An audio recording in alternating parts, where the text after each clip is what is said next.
You all hear me? Hello everyone. Welcome to the finale of our 2026 Presidential Leadership Summit.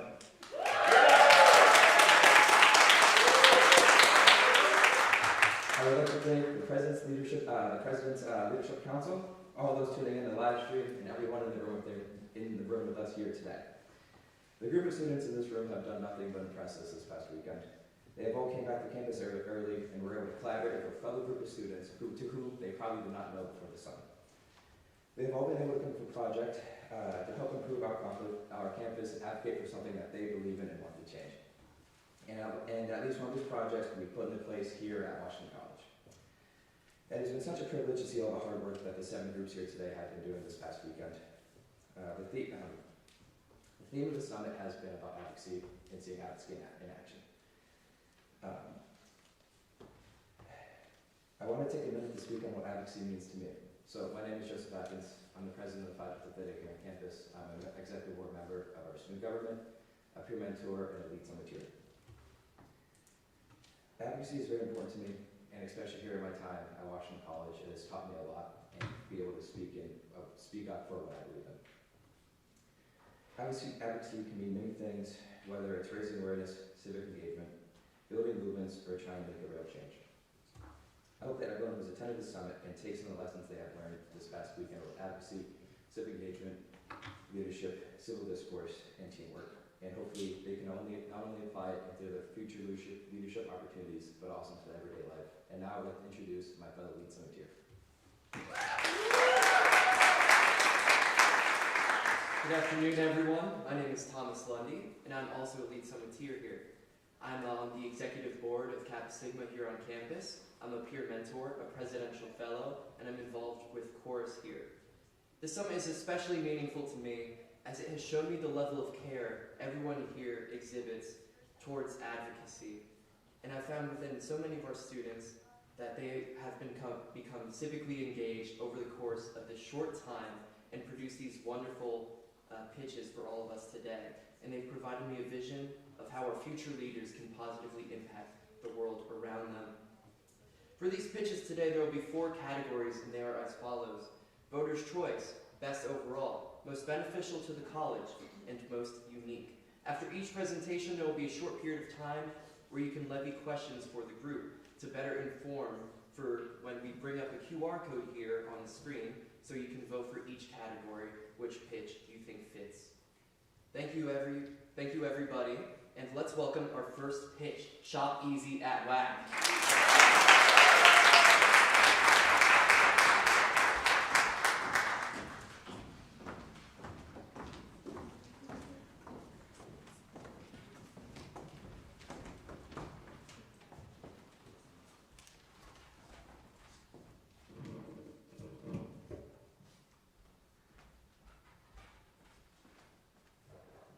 Hello, my name is Tori Wilson.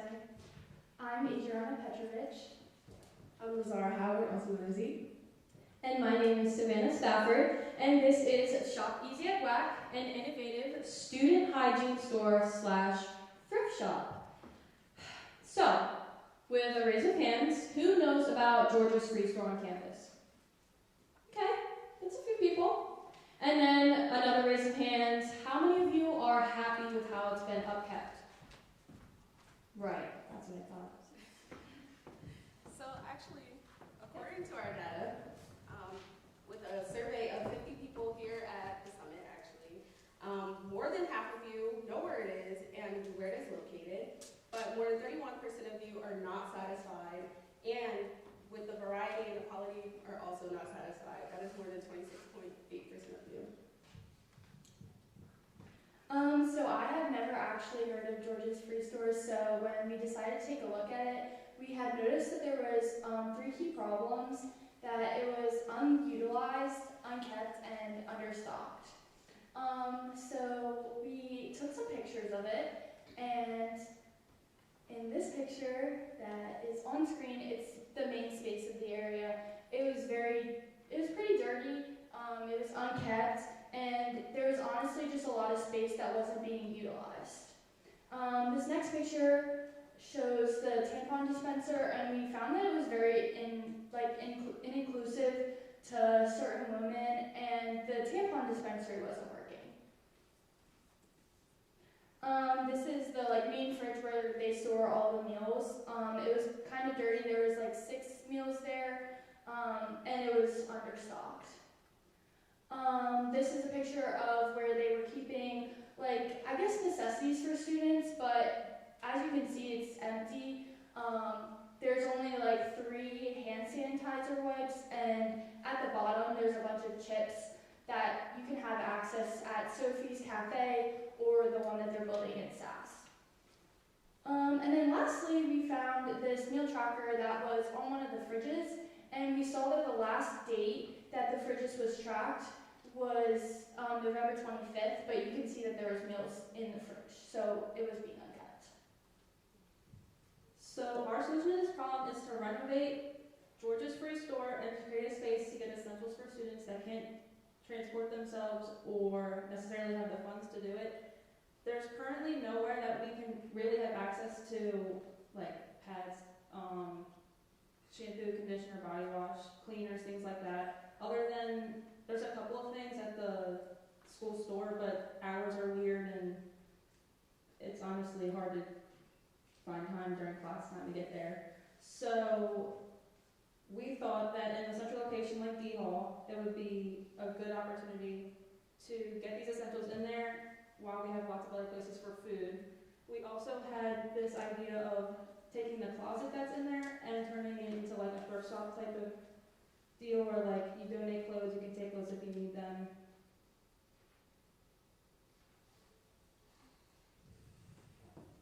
So we were able to access some plans that you guys had for 2024 to renovate the Georgia's Free Store.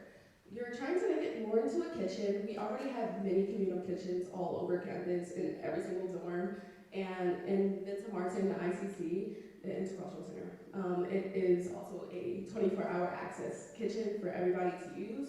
So there would be no need for another kitchen on campus. Our version actually shows a less expensive, and easier layout, I guess. And so we have shelves for products, and the thrift would be in the Georgia Journal closet that you guys, well, not the Georgia Journal, the Georgia's Free Store that you have already. And we also have the pop-up window that is already there, that would stay there. So all renovation would just be inside, so that would be taking down the cabinets and making it more accessible for everybody to see everything that is in there. And our objective is to advocate for students who do not have transportation or the funds to continuously go to the store every couple of weeks. That can be timely, and it's also cold outside for some people. Right now it's really cold, and that can be hard. Not everybody knows everybody who has a car.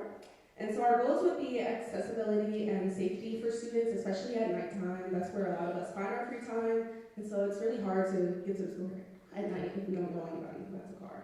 It's affordable, and it is convenient for the students on campus when you need something last minute.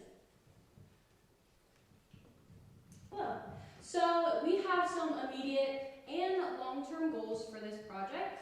Some of the immediate goals would be to transition from food products to actual hygiene products, and also renovate the space and make it into an essentials store rather than only food. Also, another thing that we noticed was that it could be staffed by students or volunteers, which is a great opportunity for students on campus who are looking for a job. And then also, it would be stocked with donations. So at first, people from the community can pitch in and bring these donations in and help the students on campus. And then some of our long-term goals would be to collaborate with local stores. I know we have a lot of local stores around us, around Chestertown especially, and it would provide students jobs. Also, it would collaborate with SGA and clubs around campus. It's just a way to bring everybody even closer than we already are at WAC. And then also, it would be like a store, like Sophie's, but instead of food and, just things that students can get in the morning, it would be hygiene. Also, we would incorporate a system where we could use our cards. So you could swipe your card to get some items, and it would be an easy way for students to just go in and out and get some hygiene products. So here are some of the products that would be added to the store. So we have feminine products like pads, tampons, and birth control.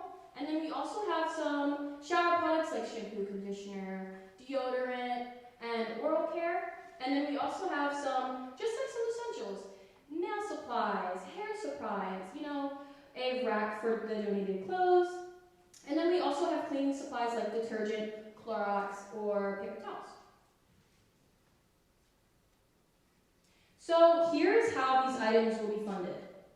We will collaborate with nearby stores around Chestertown, like Amazon bulk items could be bought, also donations from people around Chestertown, there would be the store, there's a store named Redner's, also the dollar store down the street, and then also Sam's Club. There's a lot of bulk items you can buy from the store that are cheap.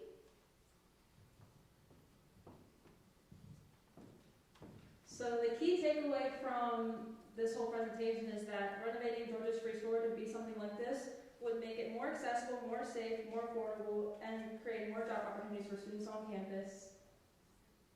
Thank you, and if you have any questions, we're happy to answer them.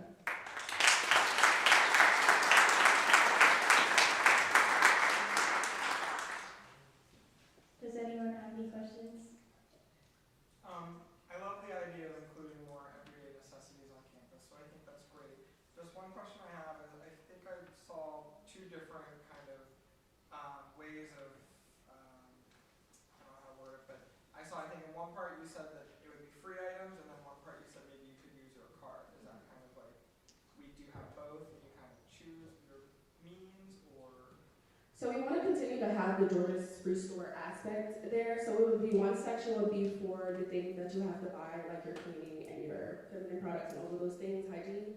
And then the other section would be the Georgia's Free part. So there would still be food items that are free for students, and then there's also a clothing section. So that closet can be utilized as the clothing section, while there also be food there for students that still need it.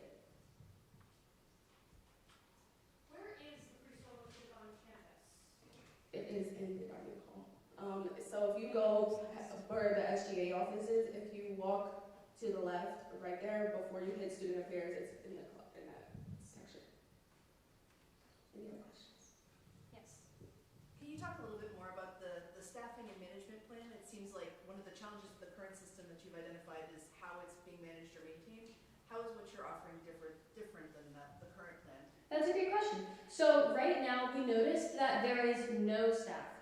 There is nobody there keeping watch of the store or keeping watch of how it's being utilized. As we stated before, it's not even been updated from the chart that you saw on the screen. Also, our idea is different because with our idea, it could be turned into a student job opportunity where the student will be there for their specific hours and they're keeping and making sure the store is upkept.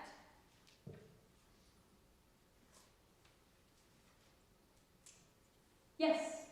Do you think that if there was a location like that where students could purchase convenience items, if it wasn't located in that area, would it still be used? Like if it wasn't essential to campus? Yeah, that's a great question. I feel like it would be used because there's not really a specific spot on campus where they can get these hygiene products. You know, it could be used in a different spot on campus that we have the space for, but I feel like this is a great spot on campus as it's not being really utilized and it's not being upkept, and this is a good spot. A lot of students pass through the dining hall all day. There's a lot of traffic, you know, and some students who did know about it before already go there for the free food items. So this is a great opportunity to just upgrade that part of the dining hall. Yeah, right there. Does your plan involve publicizing the free store more? Advertising it? Of course, yes. So we know that some of you did know about Georgia's Free Store and some of you didn't, but there is options to advertise the store more and, you know, show people where it is. And I feel like as soon as we get the right kind of traffic coming through, it could turn into a really big and great thing on campus. Yeah, of course. Also, with that being said, like I didn't know where it was, but I feel like if I had a place where I could like use my meal swipes or dining dollars to purchase like utilities, I would definitely use that more. I also don't have a car on campus, so anytime I do need to go to the grocery store, I have to like phone a friend. So if I just had a place where I could go to, I would definitely use that. All right, thank you for your questions. There will be more time to ask questions when we mingle out there, and please give it up for this group.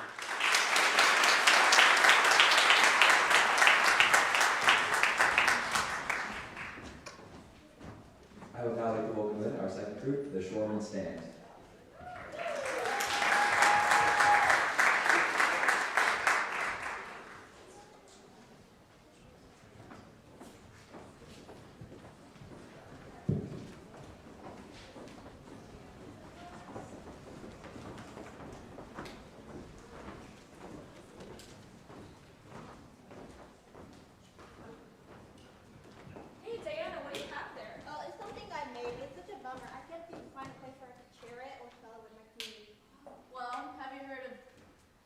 Shorman stand? What's the Shorman stand? Let my friend Andrew tell you. Hello, everybody. With the Warheim School of Business opening soon, we wanted to give students real-world experience to improve their marketing skills while strengthening the school's bond between us and the community. Introducing the Shorman Stand.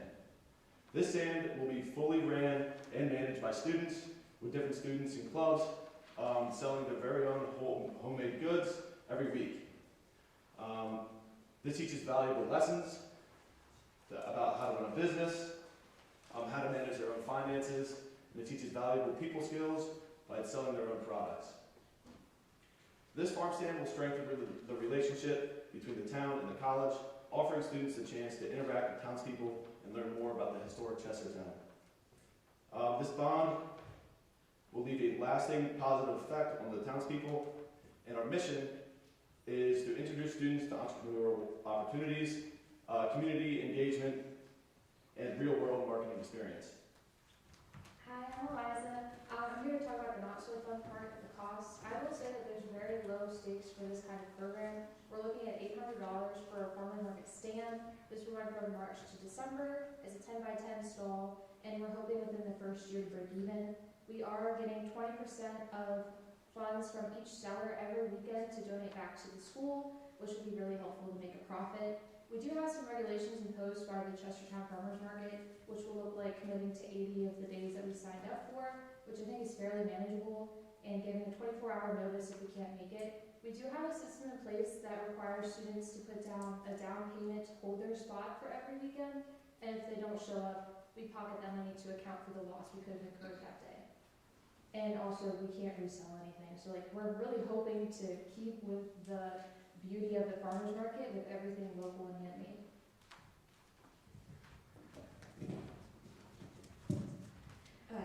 To make this possible, we have 3 different positions that will be able to do so. 2 being volunteer hours, which is communications and treasurer, and 1 being paid, which is the booth manager. The treasurer will tell where the money where it goes as a percentage of how much the seller will be receiving and how much the school will be receiving as well. Communications will of course be vital towards the pitch, and it will be mentioned later on. And finally, as booth manager, you'll be able to, of course, as the title says, you'll be able to manage the booth and the flow of the Shoreman stand. Examples as in taking applications and reading them and seeing if they're good to qualify and good for the booth in general to make it grow and just make it possible for it to be an overlapping thing every year. Other things is like taking pictures. Of course, we want to be engaged with the community and want the community to see that everything is going well, and to just keep supporting the fund. And yeah, communication is also very important.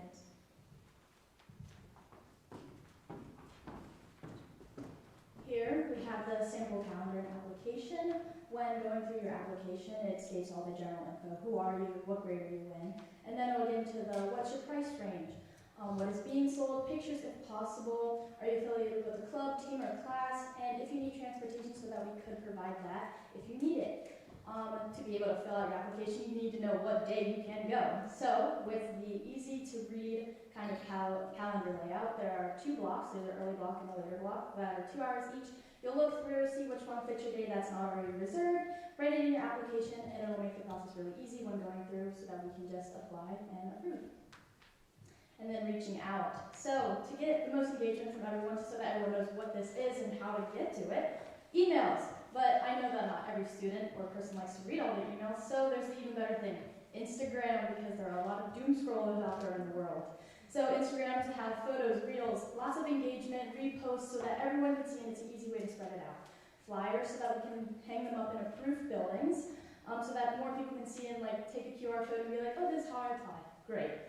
The Elm, it would be awesome to have a little excerpt in there for that people that read the newspaper can read it and be like, oh, this is a cool thing. Let me go to the farmer's market and check it out.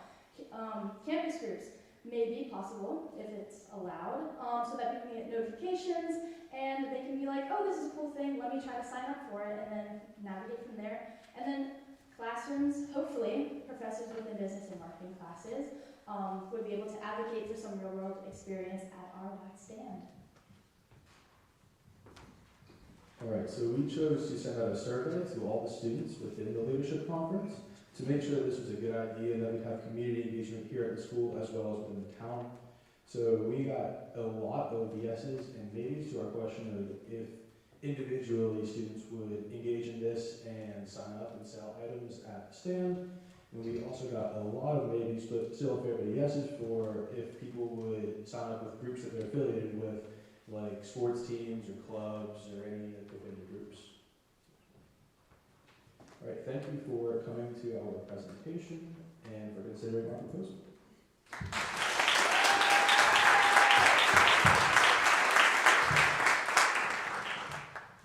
Do you guys have any questions? Questions?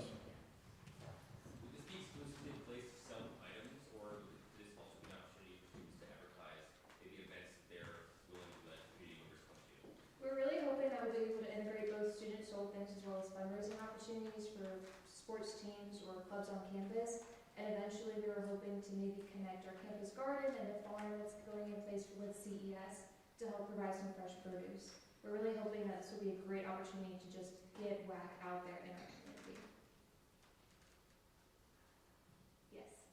What would you do if like there was an instance of going and signing up to sell that thing? Well, we would hope to have those kind of numbers before we start signing up for dates. We're obviously going to try to be as efficient as possible.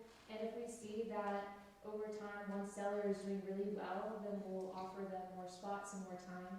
But we sent out a lot of feelers to kind of see, are you interested? And we wouldn't try to, do too much.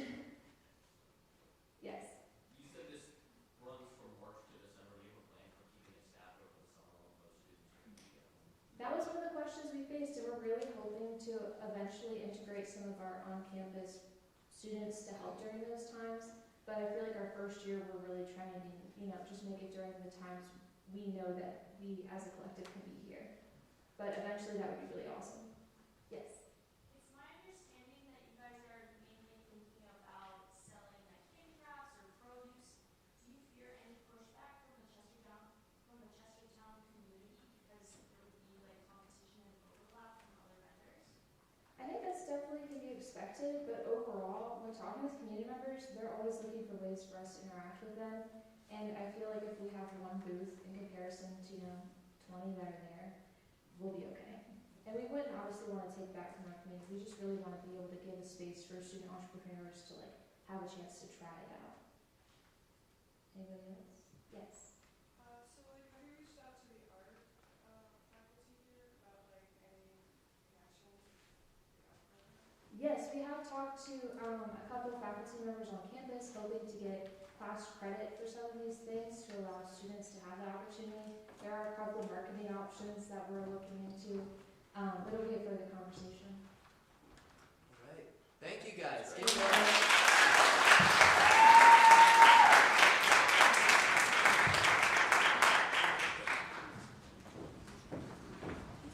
Our next pitch is Goose Games, which will be opened up by a video.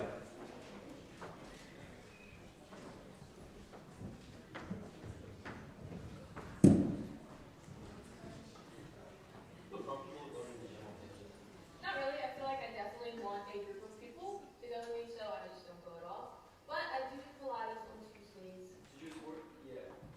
What about the gym makes you feel about? Biggest thing for me is just seeing people there. There's a really good chance of running somebody I know, friends of mine, and they're all supportive, and it's fun to work out with everybody. I feel like it's okay, honestly, but I feel like the equipment there is a little bit outdated. I feel like we need new machines and obviously more climbing.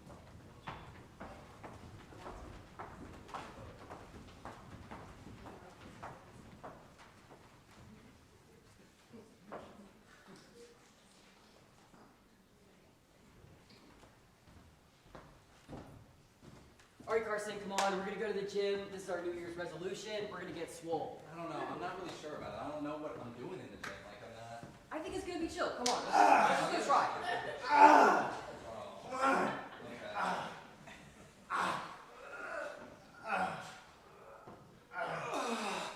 I don't think you did that movement right. You should be talking to your trainer. I don't have a trainer. I don't know what I'm doing here. Has this ever happened to you or somebody that you know?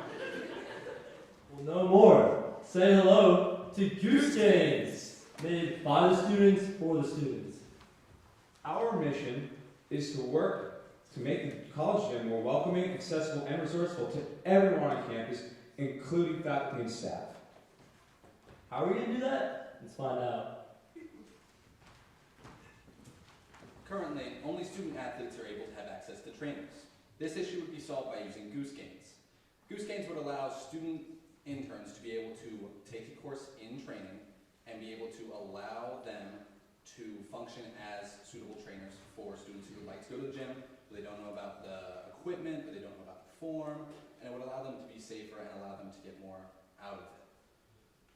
This could also be used for coaching minors, as I've heard from our fellow peers that coaching minors do not have a lot of opportunities to have internships or to show their skills, and it's very difficult for them to get hours. So this would be a suitable opportunity for them to gain this. And we would work closely with the education department to solve that. Picture to the left is a suggested space where we put a help desk where the trainers would be in the JFC. It is currently unused as it is kind of tucked away in the corner, and I feel like putting a trainer center here could liven up the space and make it feel more used and lived in. So, similar to our peers, we also did a survey with the Summiteers, and we have found that this service is needed. 91.4% of them have said that trainers would be useful in the gym and that they would be able to utilize them to better their activeness and better their ability to stay fit. It would also make more students comfortable in the gym and be able to allow that service to spread to those who are not able to currently or do not feel like they are necessarily fit to be in that gym. One alternative to the trainers is an online workout plan, and thankfully the pre-existing WAC Athletic app is the perfect source for this. As you can see on the right, there's a little section where a workout plan would be perfect, depending on what your goals are and what your body type is.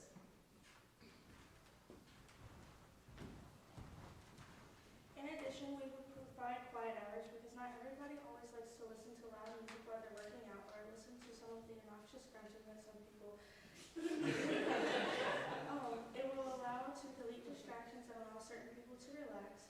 The quiet hours would be provided by a student survey, and it could happen multiple times a week or maybe only once a week. From a similar survey that we conducted, that roughly 97% of students find music somewhat distracting and would like to have at least a little bit of a quieter area to work out.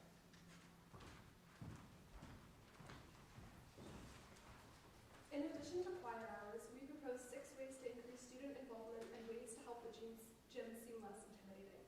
Partnering with student clubs, hosting women-only nights, health and wellness nights, Greek life events, partnering with ERS and SAGE, and holding designated quiet hours will help students feel comfortable and excited about going to the gym.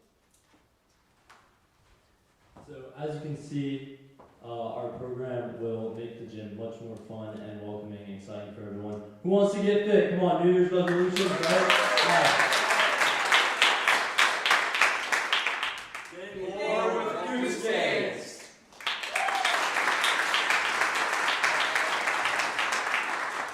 Thank you for your time. Are there any questions?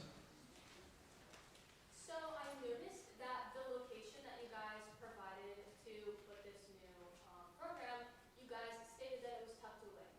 So as it being a new program and not a lot of people knowing about it, how would you get this out there? You know, with it being tucked away and maybe not a lot of students would see it. Well, we do have the WAC Athletic app as well as other means of advertising for things, things like the Honk, the Elm, things like that. But also, there is also the bulletin in the Hassan Commons that would be very helpful, and various posters around. We could put it in the bulletin boards in the dorms even. And also make the location known to everybody, because it could be tucked away, but when everyone knows where it is, it makes it a lot more accessible.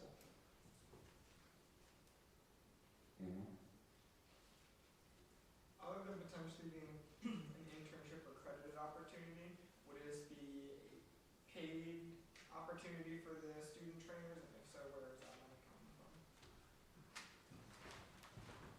So we did discuss this in length in our group, and we came to the conclusion that it would be similar to a job at the library or a job at the writing center, where, to my knowledge, I believe that they are paid some amount, but not as much as a full-time job. I may be wrong on that, but we could figure that out with the funding that is in the school if this ideally goes further into consideration. Any others? Though perhaps unlikely, we all know that there are injuries that happen at the gym. How will you keep both trainers and people who are interested in this program safe and, have some amounts of legal safety in that regard? Yeah, so regarding the safety of the trainers, we are going to have them take a course similar to the writing center where they have to take a class, whether that be a shorter class or a full-length term, on how to train people correctly, how to stretch, how to teach them how to stretch them out, or, the proper form and technique. So hopefully that will prevent most of the injuries that are common in the gym. But other than that, we would have to use the trainers that are on staff, that are medically certified to be able to do actions such as that. Would they get like a certification? Because I know if you're a trainer, you have to be like certified to some extent. Our students would not get the certification because it's not like state legal. I believe that's a state-oriented thing. But they're not so much designated as certified trainers. They're more student peers who are there to assist you. Same as the Writing Center doesn't have like a teaching certification to be an educator in writing. It would be the same kind of method. That was great.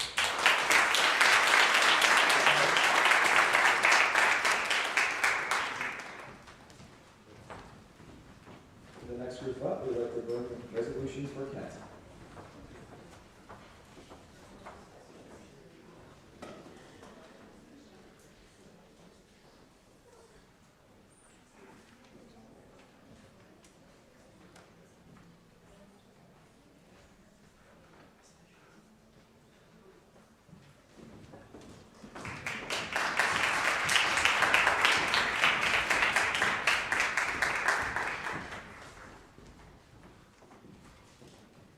Hi everyone, we're group 6 and we're bringing to the table today resolutions for Kent. So the problem that we're just trying to face is the problems with some of the living situations, specifically in the freshman housing. And we noticed that a lot of students are having problems with just getting sick or missing class, and a lot of this is an underlying issue with the humidity and mold problems, specifically in the Kent housing. So we did some research, and black mold is a type of fungus, and it's usually seen as black or dark green. It spreads through doors, windows, vents, and drywall, and it grows due to moisture, high temperatures, and humidity. So right here we gathered 2 photos, one from Google and one taken in Kent. The first one, it's seen as severe mold on the ceiling, and then the second one is, as I said, black mold in Kent. And if it goes untouched any longer, it could become as severe or even more severe as the mold shown in the image from Google. So those who are exposed to black mold can suffer short-term and long-term effects. The short-term effects are allergic reactions like stuffy nose, itchy eyes, and a headache. And the long-term effects can include respiratory issues like bronchitis or asthma, and effects on the brain like memory loss, depression, and anxiety, and just an overall weakening of the immune system. So as part of our research with our project, we collected compelling testimonies from current and past residents of Kent House who were students here. So, starting with the class of 2029, we have reports of an immense amount of mold in their rooms that had led them to move out. And we have reports of people getting sick and having to miss class consequently from this illness. And then going back all the way 30 plus years, we have the start of 1996, third class. They state that there was musty smells in Kent House and it was very damp, which signifies the beginning stages that lead to mold development. Now, we have some solutions for you all. So a short-term solution we have is to clean the rooms annually in the summer for the new students so that when they come in, they'll have cleaner rooms and they won't have to face with mold. This is also one of our cheaper options. And then our long-term one, which is a little bit more on the pricey side, is to fix the HVAC system because We did some research and we found out that the humidity and the moist air in Kent actually is producing more mold instead of helping it, and most people do report this. But our third one, which we want this to help admin, is that students actually understand and learn how to make a work order for this instead of just saying, hey, this is a problem, why don't we fix it? It'll help RICA's admin too understand when and where this is happening and why it's happening.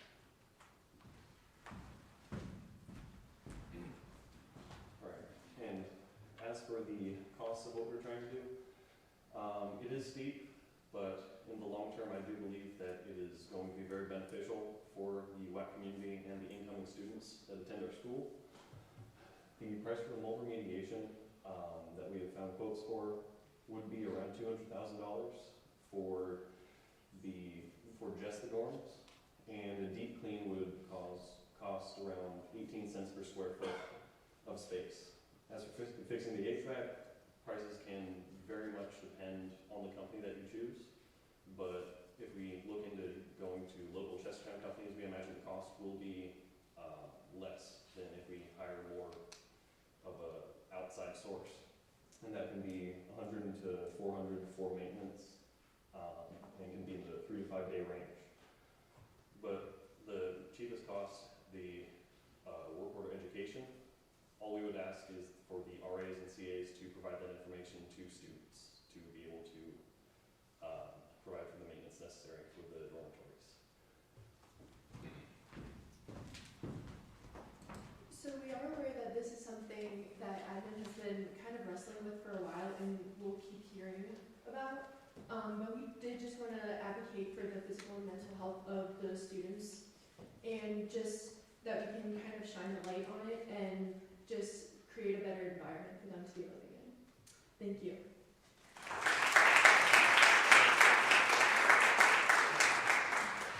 Does anyone have any questions?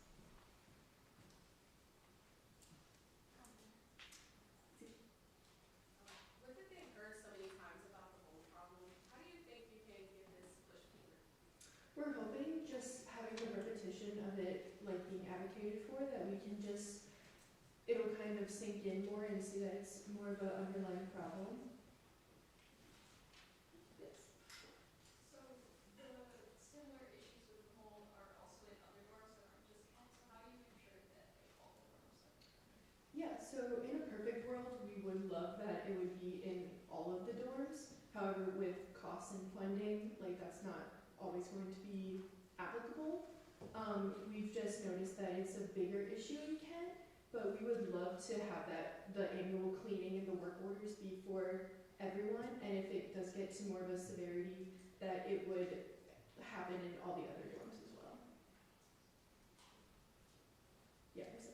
I know a lot of students, especially upperclassmen, already know how to submit work orders. Do you have plans to almost like, you know, fix some of the bugs with that system? Because me and a lot of my peers have to submit like 4 or 5 before we actually get a response or anybody just brings it back. It's okay. No. So I actually just learned recently how to submit a work order. So what I had to talk with my RA is that we felt as if maybe doing like a whole like little education on just like school-wide, or even RAs or CAs just have one meeting once a month being like, hey, what are the issues in your room? They can write it down or send it to the admin, or maybe we could organize it and help admin organize it based on like severities, like which one's the top priority to fix and which one's like the least, which will suck for some students because then that means yours may be last. However, if it's mold and it's affecting people's health, it probably should be figured out first. Any more questions? Thank you so much.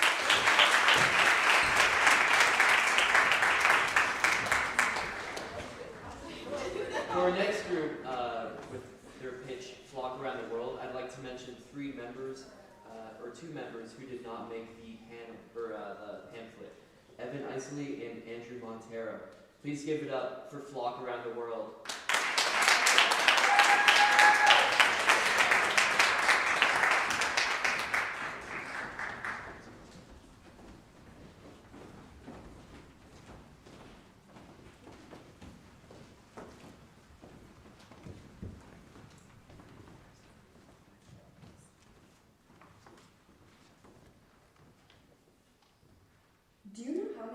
international students are at Washington College? Raise your hand if you think it's over 5%. Now raise your hand if you think it's over 10%. Actually, only 2% make up the student body. Introducing Flock Around the World. Here at Washington College, international students are clearly underrepresented. There's a lack of resources within the admission process, which clearly led to the decreased number of international students. To solve this problem, we proposed the Nest Ambassador Program, which will be a diverse group of student representatives working with the Global Education Office, Global Ambassadors, and the Admissions Department to connect with prospective international students. Nest Ambassadors would communicate with students and schools from across the world to garner admissions interest from international students. The first step to this is going to be to find interest. We're going to do this through tabling and also making different events for people to come to. Our next step is to talk to the Global Education Office, which we already have their support. We have been in communication with them, as well as our global ambassadors who already help with these international students, and then different department chairs because obviously we have different majors coming to campus. And then after that, we're going to start with budgeting. We're going to start with 5 Nest ambassadors. They're all going to get paid $500 per semester, so that'd be $5,000 like per year that you're paying all of them to start. And then after that, we have to work out like the compensation between Jane, Ann, and Carmen, who are our advisors for the GEO office, Global Education Office. Our next step is actually putting this program in action. So our first step is to hire a diverse group of 5 students. And then from there, they will train with our global ambassadors so that they are all in the same understanding as students will be passed between the two. Our next step is to get them familiar with WhatsApp, as that is a free communication channel for international students, and then also get them familiarized with our international application process, as that is different than the domestic process. Yep, and then after that, what it looks like in action is calls between them before they get here, postcards, emails. I don't know if any of you guys are tour guides, but we do the same thing after tours. We write little postcards to let them know we're interested. And we also do this for not only them, but also their colleges and high schools to build connection between our college and them. So Sarge, you might be asking yourself, why now? Well, every year we're actually losing our study abroad connections as we cannot hold up our school's end of the bargain. That's due to limited amount of students that can go to certain places. So we also noticed this weekend that there's a lack of affinity group representation on campus. A lot of affinity groups feel like they cannot express themselves as freely as they would like. Also, as there's rising student enrollment, we also need to have an increased focus on diversity at our school. So we polled our peers, not just the summiteers, but also just our other peers from home, that we asked them about what we thought the effect of the GEO and international students were on campus, and you can see largely there was positive reviews about that. Also, people agreed that increased campus diversity would cause an increase in affinity group representation on campus. However, when we polled them about how represented affinity groups are on campus right now, we had a little bit more of a normal distribution where we want that response to be definitely overwhelmingly positive. So this is kind of a graph of new international students every semester. You can see up to fall 2024, we have 10 full-time degree-seeking students and a few short-term students, and this semester we only have 1 new degree-seeking student and 2 new exchange students. In looking at the future of the program, we would look to onboard new ambassadors as the program grows, as well as introducing the program around the country. But our program would remain within the Global Education Office. Ambassadors would also be given the opportunity to travel to other colleges in partnership with our International Admissions Counselor.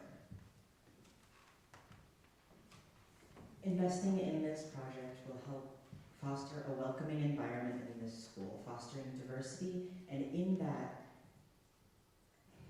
fostering diversity, uplifting our promise as a liberal arts institute, fostering the arts that we produce and the cultures that we befriend.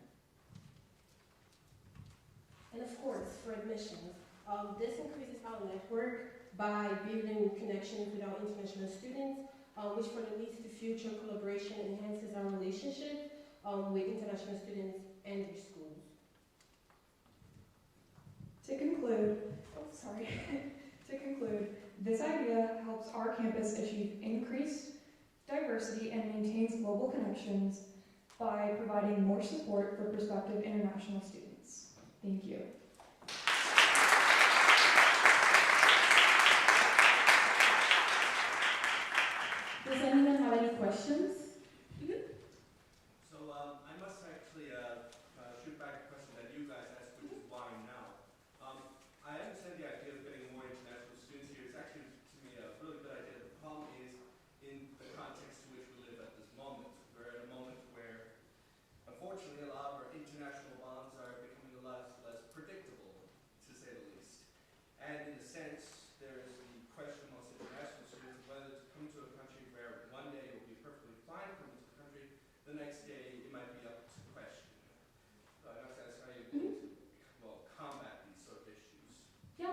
actually, I think because of that, that's why we need these like important services. I don't know about you guys, but I think we do a fantastic job on keeping certain people off of campus that we don't want on campus, like, you know, ICE and things like that. So opening up our community to let them in and have a place that's safe and that they can feel at home. Like, I don't know about anyone else, but I know I can speak for myself.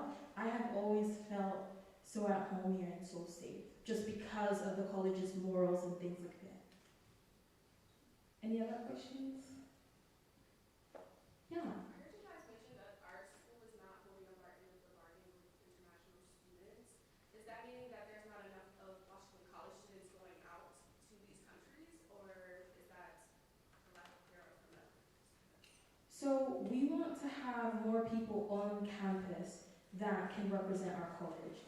Our fabulous admission counselor, Ms. Alex, if she's not here at the moment, as she does do a good job, we still want someone who is on campus to represent and to give a reason for them to tour our school, because we do have fabulous resources. Like, even if international students come here to tour, they actually get all their expenses paid for to do that tour. But I think that really reeling them in, showing someone that lives on campus, can be a bit better than someone who doesn't. And then also on top of that, to kind of answer your question a little bit more about like us physically going abroad. For example, I'm a business student and I can no longer go to Gold Coast, Australia, the School of Business in France, and there's a lot of other locations that have actually been taken off of our study abroad options. I think it's because of like the exchange program, so either not enough students from our school wanting to go there, or not enough students from their schools wanting to come from Washington College, especially if they do come from bigger schools, because there are, like, at schools I'm looking at, a lot of bigger school options that they have options to come to in the U.S.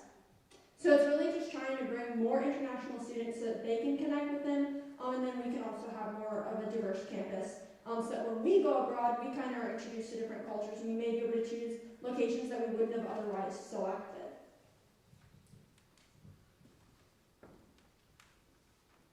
Thank you.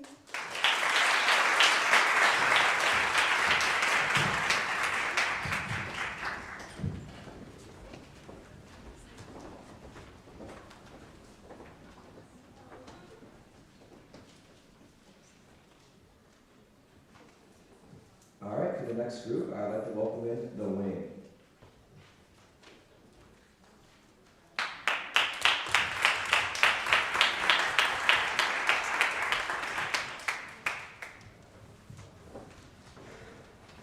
Good afternoon, guys. We are the Wingers. We know. And today we want to know, do you ever feel uncomfortable at the JFC? I am so excited, but I think we should go light for the first Yeah, set. I think it's probably just the bar. Yo!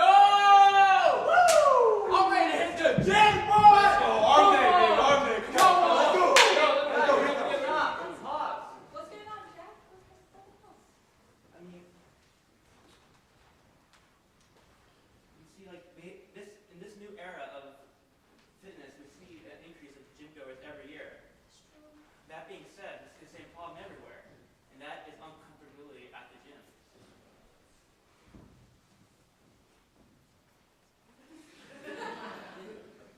So, why the wing space? What's that? We based the wing space off of 3 central ideas. We call them the UNs.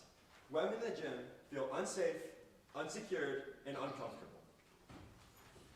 We used to have a club here called Short Fit for beginner lifters, and it was led by a man. However, the hours were inconvenient, and Minnie said that the fact it was led by a male deterred them from lifting and made them feel uncomfortable.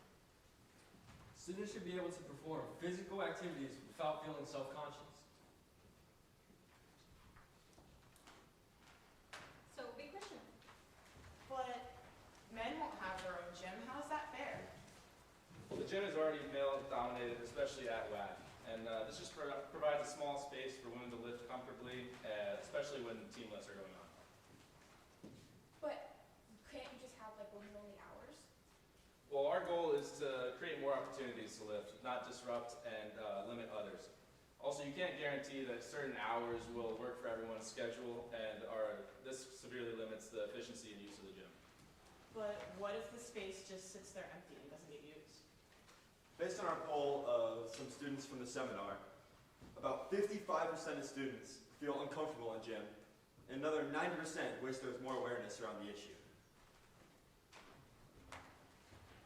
So I'm Marcella. I'm a women's basketball player here at WAC. I've been playing basketball for about 15 years, and I have been consistently lifting since I was 13.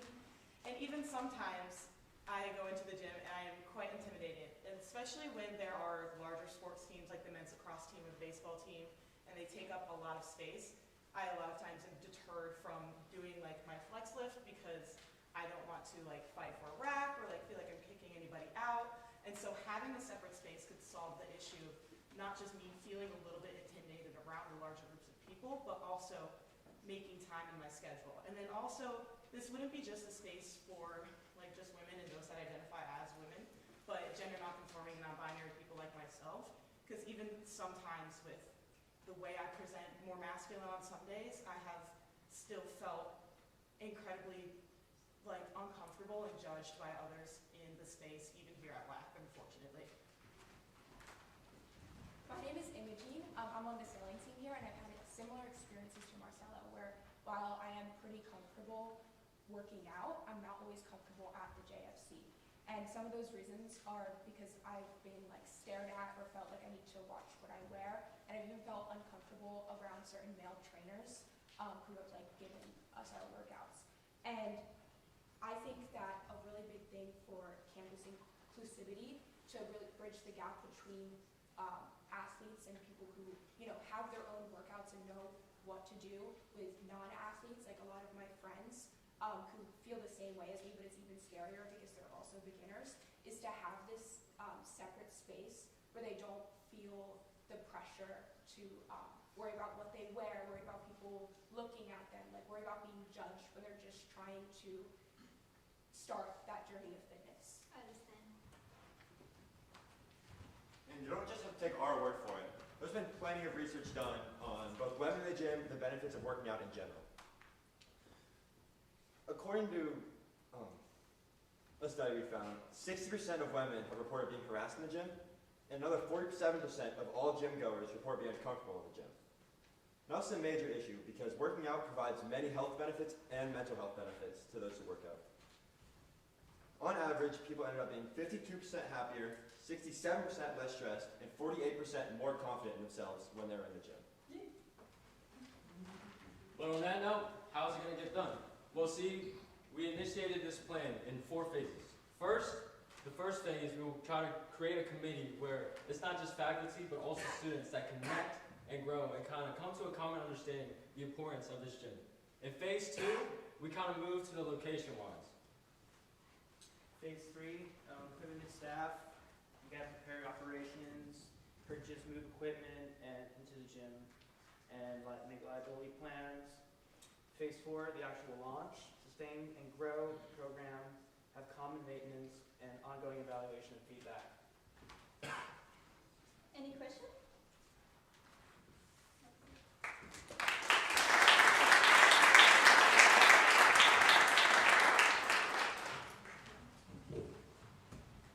If anybody has any questions, we're prepared to answer.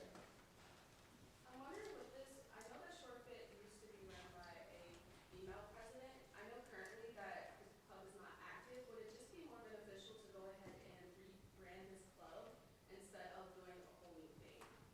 Yeah, so we were actually not talking, it was not led by a man, you're right, it was led by a woman, but there was like certain classes that men led where they didn't feel comfortable in. I think that the Short Fit, like redoing Short Fit is a lot of like what the Goose Games, like that's what their idea was, and we talked and collaborated with them a little bit because we have similar ideas, and I think their presentation is a really good way to bring a more accessible version of Short Fit, and they could kind of coincide, and both ideas could make like the best experience. And then also with having a separate space, you avoid scheduling conflicts, makes it a little bit more accessible. Like some of the times that I know that I can go finish my flex lift are super duper early in the morning, and if you know you have programs like Short Fit that only run at certain times, but I'm busy in the evenings, I won't be able to have that opportunity.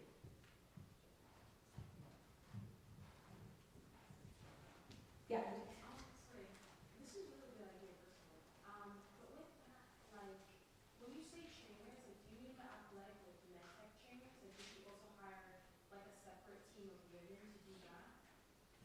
I was just using that as an example of how I felt uncomfortable. I'm not suggesting we need different trainers.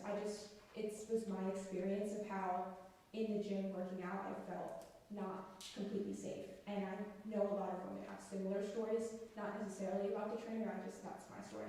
The space can be used for other programs that can be run out of it. The point of our pitch is just to have a separate space available for those programs to exist at different times, and then you would still have the regular JFC available for sports teams, for other people that like to use that space at times that work best with their schedule. So I know that they're kind of already revamping some of those squash court spaces. So what would be an alternative space if that was not an option?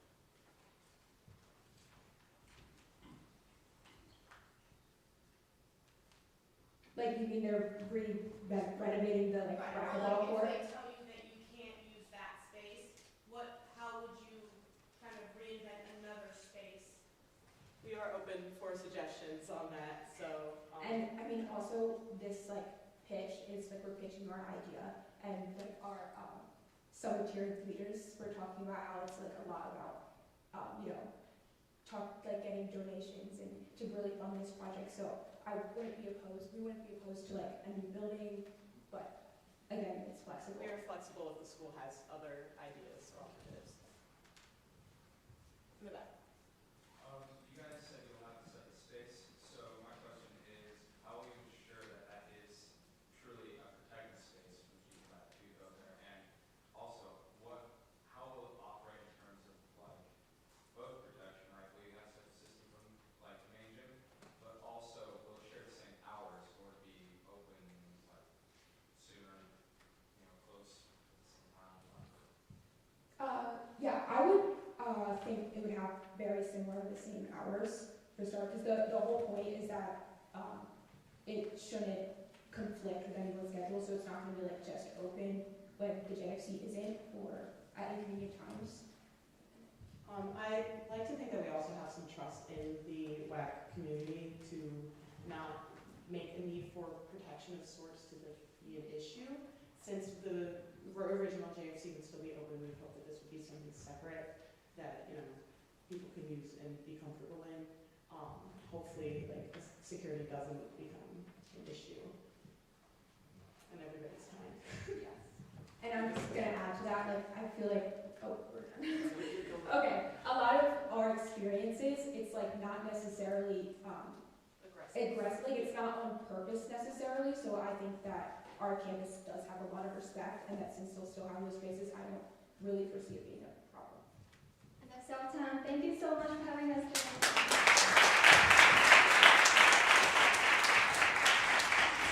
All right, we have the pleasure of welcoming one last group onto the stage. Please give it up for Dining Dollars to Downtown Dishes.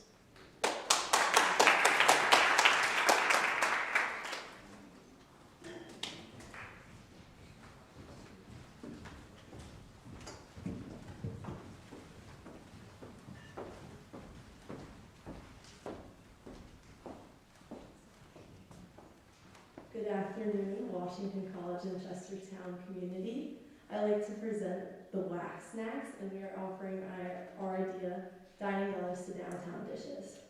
So with a show of hands, can I see if you recognize any of these restaurants?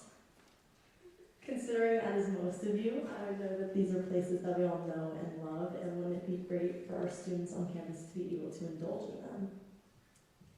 Thanks, Jordan. Our group has identified several points that students have requested to be addressed within our dining options. Student athletes, and if you're an oversleeper like myself, they struggle with the times and hours that our dining hall currently offers. If you're a student with allergies or dietary restrictions, sometimes the dining hall doesn't allow for you to have healthy and reliable options. Lastly, students find themselves with unused dining dollars at the end of the year, but tend not to eat out in Chestertown unless they're having their parents over. So to fix this problem, we propose dining dollars,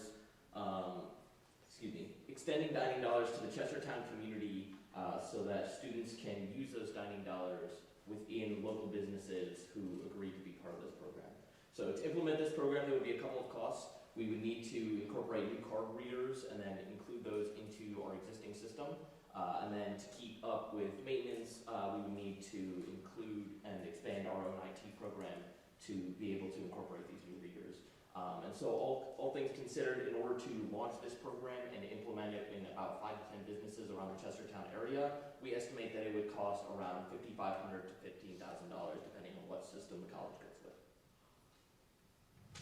So the steps of implementing this plan begin with reaching out to stakeholders on campus, like the business office, IT, and also the dining hall itself. We also need to research how the card system works, and then we also need to decide on the scope. So which restaurants, a budget, and the exchange rate from the dining dollars to the real money. We would then need to connect with businesses downtown to see who is interested in collaborating with us and make up contracts to show what the agreements are. Next, we would prepare by putting the card readers in the restaurants, uploading the software, testing the systems, and then also training the staff of the restaurants to work with the card readers. We would then launch the program and advertise to current students and incoming students that they could use them downtown, and we would continue to monitor the systems to make sure everything's running smoothly. Finally, we would sustain the program by making plans for the future and any changes that it would need.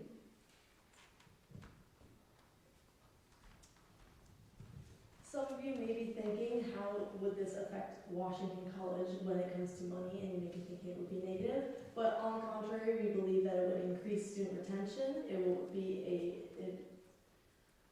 will make students more inclined to come here for the incoming freshmen. Overall, it will also be an incentive for bigger meal plans as well. As far as students go, this would address issues regarding the hours the dining hall is open. Students would have a wider variety of food options to choose from. And lastly, we believe this would benefit student quality of life and empower them to feel more at home in Chestertown. This program would also be beneficial to restaurants through increased student spending. In addition to making more sales, these restaurants would experience increased foot traffic, and this exposure would boost Chestertown's economy. So obviously we now have the question of why now? Well, like many of our fellow peers here, we did send out a survey to the fellow summiteers. We found that about 75% of us never to rarely go downtown to eat. However, there's a very significant interest if we implement our dining dollars to go downtown. Not only that, but we have seen success with other schools such as Penn State and Salisbury when we were doing our research. Thank you all, and we will now open the floor to questions.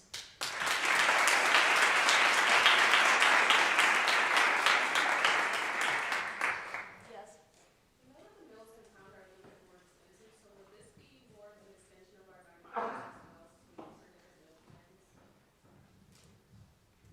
So we did take into account that some of the meals in town are a bit more expensive, so it would be more of an opt-in program for businesses who have less expensive things, such as like sugar noodles and a $5 ice cream, and that would be up to you to use. But we also think that there's an expansion of the meal plan, allowing people to spend a little more money to get extra dining dollars and maybe less meal swipes.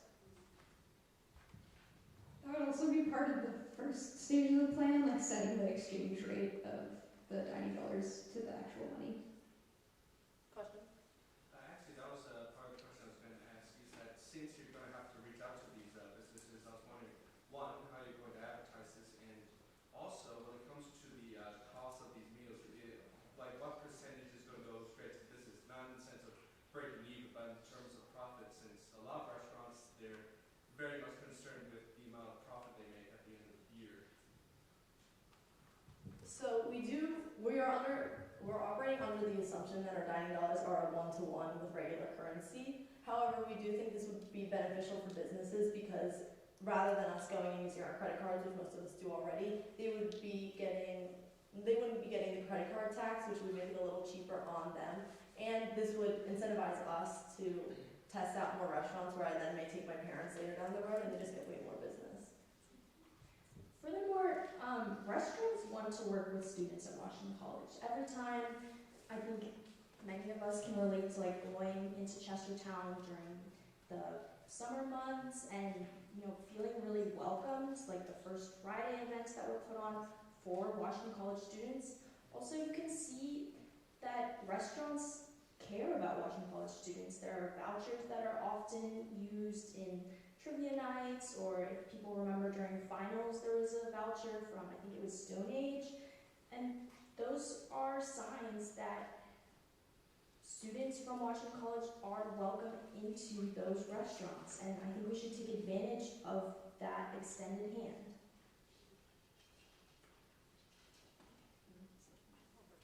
Okay. Since our meal plan money would be spent off campus, would that cause the school to lose any money? So in the short term, yeah, the school would probably lose a little bit of money. But we think that in the long term, this would both incentivize students to get bigger meal plans since they're able to spend that money in more places. And also, it would also increase the appeal of the school. So by having this program, we think we can draw more students to the school, and then the school will end up bringing in more money through tuition payments.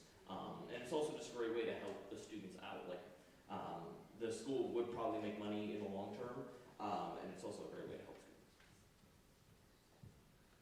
Question?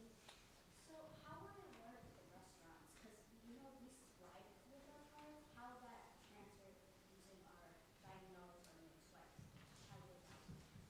So the dining hall, we did a little research, and they use like a specific card system, and part of the plan would be like putting that system in the restaurants. And that would include providing businesses with the resources to be able to do that. And I assume for our, launching this project, there would be a little bit more help for businesses, and then we would see how we could support businesses after getting that feedback. And final note, we did mention like Penn State and Salisbury. Penn State just entered their 20th anniversary of using this program last spring. And we would be able to, I'm sure as a college, reach out to any people and be like, how did you start up? And I'm sure they would be willing to help us. And these schools are just meeting all the way.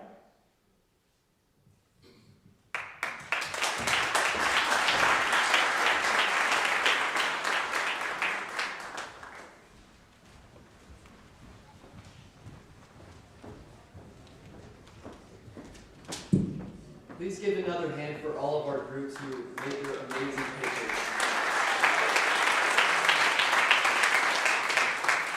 I'd like to once again thank the President's Leadership Council who made this event possible, all of our guest speakers who devoted their time and energy towards this, and everyone else who really dedicated and helped out with this summit, including Josh Jenkins and the Gibson crew. Thank you to all of them.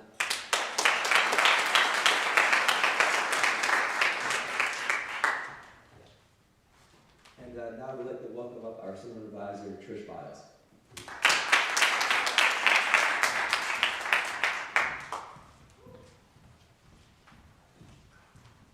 Hi everybody. Oh, what a wonderful, wonderful job that you've all done. And I just want to give a shout out for showing up.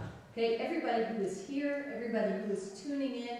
This was our largest interest in the Leadership Summit ever. I started being involved with this 5 years ago. We have 12 students involved, and they were masked, and they were up here on this particular stage. We've come a long way, and that's impressive. We have more than doubled registration every year, and the word is out. Our Washington College students know that Washington College listens. We have President Matthews here, front and center. We have cabinet members. We have devoted faculty.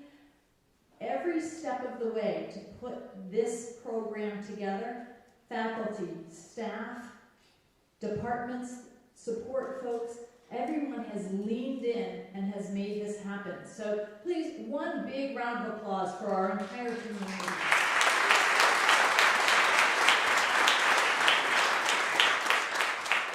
This is the first year we've had a digital program. If you are a guest here and you haven't seen what we've done over this whole weekend, there's a QR code out on the table. You can scan that and see all of the amazing workshops that we've had. This is our first year of having outside guest presenters. We had Mayor Efland with us giving a workshop, and we have alumni Rachel Delaplane right here in our audience. And they've contributed so much to build this program. And I would be remiss without mentioning my co-advisor, Dr. Hillary Bateman. Stand up, Hillary. Stand up.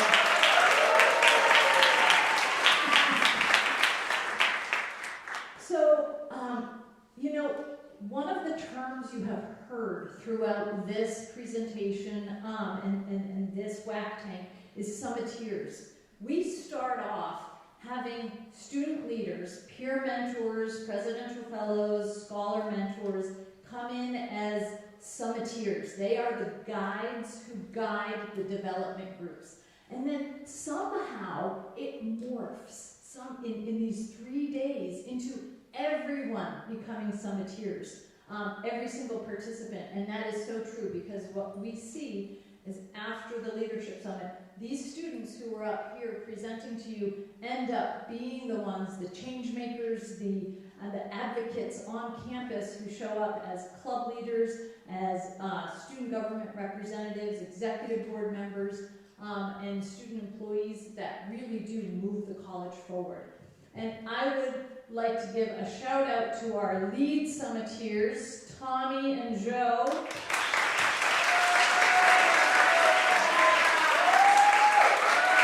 They've done a phenomenal job. Ben over here has been an extra lead summiteer. I said, what is the reason why we're so successful? Why is everybody doing so great? And I think it's because, well, this is a Tommy line here, okay?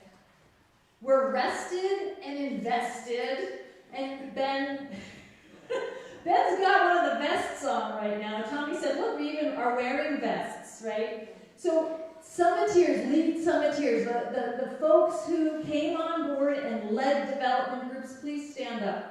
Please stand up. I want to see all these students here. Excellent. Well done. Well done. Thanks so much. So, we don't know where these ideas are going to go. These are seeds of ideas. There may be budget managers here who are like, that is an idea that meets my goal, that meets what I think is important for the college, and they may throw some dollars to that. And it just may be that it's the first idea that starts a buzz of conversation. And maybe it doesn't go anywhere right away, but it morphs into another idea. So we don't know, but it's time to vote. It's time to vote. It's time to say, hey, what do you think? And we'll find out. And we'll see what kind of a groundswell we can get to create more positive change here at Washington College. While we're still voting and getting organized, and I just want to also give a shout out to Miranda Parrish over here, because she's helping with some of our voting and organization. Oh, and one other shout out, I can't stop. Zach Tipton and Olivia Calvert have been really influential in making sure that we got to where we were going before this weekend.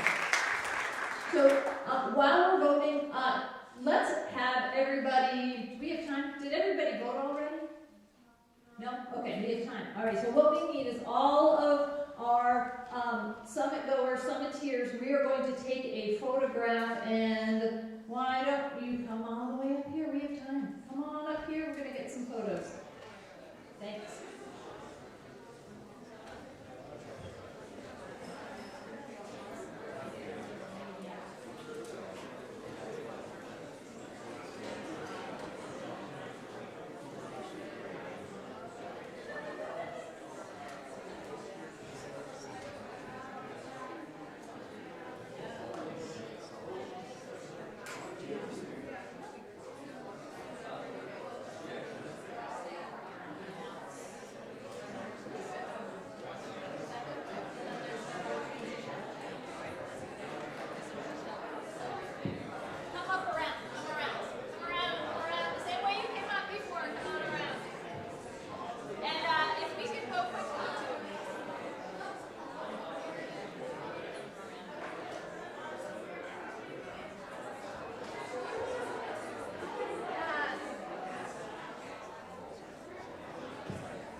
Here are barriers.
presentation. And this award goes to Goose Game.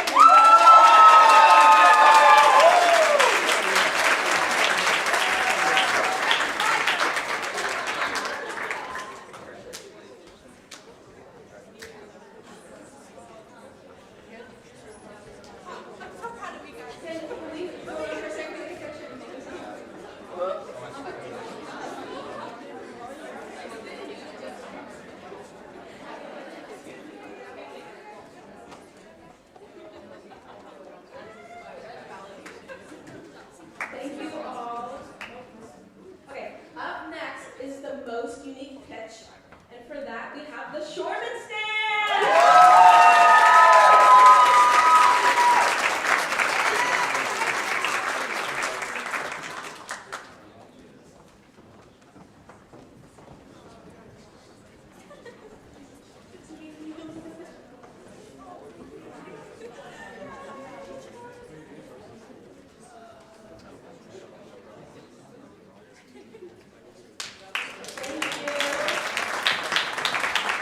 Okay, before I announce the final winner for the most beneficial presentation and pitch, I do want to highlight that we have a reception that follows this downstairs in the Underwood lobby. We have coffee and hot cocoa. I put in the order, so make sure we eat cocoa.